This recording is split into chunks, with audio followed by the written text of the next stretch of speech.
لوگ کہتے ہیں کہ جناب میلاد کے نام پر خرافات، میلاد کے نام پر ناجائز کام، میلاد کے نام پر غلط انداز، غلط یہ جو معاشرے کے اندر دیکھنے کو ملتی ہیں اشیاء، تو میرے بھائیو یہ بات ذہن میں رکھیے، ان کو جائز کوئی بھی نہیں کہتا۔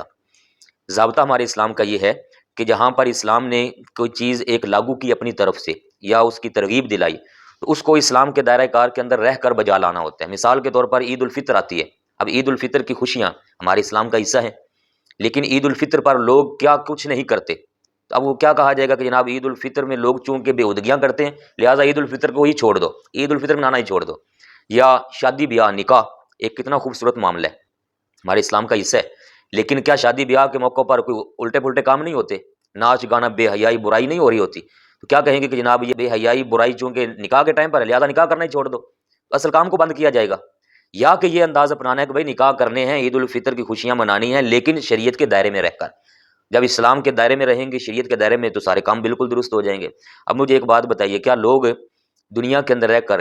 پیسہ کماتے ہیں اور پیسے کے ذریعے غلط کاریاں اور غلط کام، پھر سود رشوت، یہ سارا کچھ نہیں کرتے؟ تو کیا کہا جائے گا چونکہ لوگ غلط کام کریں لہذا پیسہ کمانا ہی چھوڑ دے، دنیا سے کاروبار بند کر دیا جائے، بالکل ہر قسم کی تجارت ختم ہو جائے؟ یہ کوئی ضابطہ نہیں ہے۔ ضابطہ اصول یہ ہے کہ جو اسلام نے کام دیے ہیں ان کاموں کو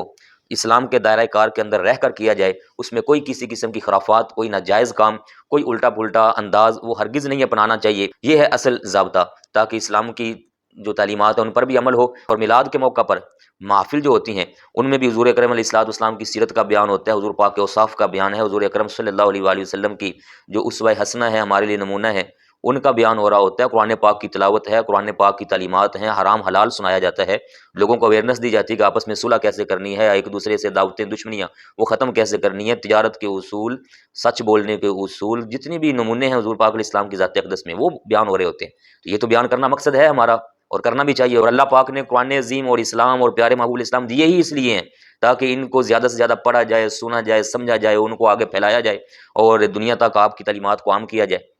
تو اصل کام یہ ہے کہ میلاد کے موقع پر اسلام کے دائرہ میں رہ کر یہ سارے انداز اپنا جائیں، کوئی خاتون باہر نہ نکلے، کوئی خواتین اور مردوں کا آپس میں اختلاط نہ ہو۔ یہ جو ٹی وی پروگراموں پر خواتین آ کر بیٹھ جاتی ہیں، کون ان کو جائز قرار دیتا ہے؟ سارے روک رہے ہیں، منع کرتے ہیں۔ یہ جو لوگوں کے اندر، لڑکوں کے اندر بیٹھ کر، مردوں کے اندر بیٹھ کر آواز کے ساتھ نعت پڑتی ہیں، آوازیں اونچی ہو رہی ہوتی ہیں، اس کو تو ساری منع کرتے ہیں۔ تو میرے پیارے بھائیو، میلاد کے نام پر جو